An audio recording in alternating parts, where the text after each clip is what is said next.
Hello বন্ধুরা, আমি চলে এসেছি তোমাদের মাঝখানে একটা ছোট্ট ব্লগ নিয়ে। আজকে আমি আমার বন্ধু আর বন্ধুর ছেলে তিনজন মিলে যাব আমাদের কোম্পানিতে। আজ বিশ্বকর্মা পুজো, সেই উপলক্ষে আমরা কোম্পানিতে যেতে চলেছি। এই চলে আসলাম বন্ধুরা আমাদের কোম্পানির গেটের মুখে। চলো আস্তে আস্তে ভেতরে গিয়ে দেখি।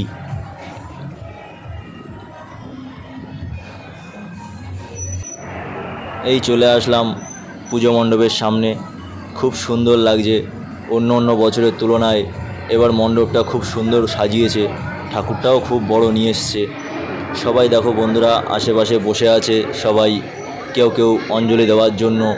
পুজো হচ্ছে, সবাই দেখছে। এরপরে দেখো বন্ধুরা আমাদের কোম্পানিতে আরেকটা শিব মন্দিরও আছে, খুব সুন্দর সাজিয়েছে, খুব ভালো লাগছে। তারপর বন্ধুরা চলে আসলাম টিচিং রুমে। এখানে সেলাইয়ের কাজ হয়, সবাই এখানে সেলাইয়ের কাজ করে, আমিও করি। তারপর এই চলে আসলাম বন্ধুরা আমরা খাবার টেবিলে। আজকে মেনুতে ছিল লুচি, ছোলার ডাল, vegetable chop, salad, fried rice, paneer kofta, chutney, papad, মিষ্টি। অনেক অনেক ভালোবাসা ও অভিনন্দন রইল। ভিডিওটা যদি ভালো লাগে একটা লাইক, কমেন্ট, শেয়ার করে দেবে অবশ্য। আবার দেখা হচ্ছে পরের ভিডিওতে। ধন্যবাদ।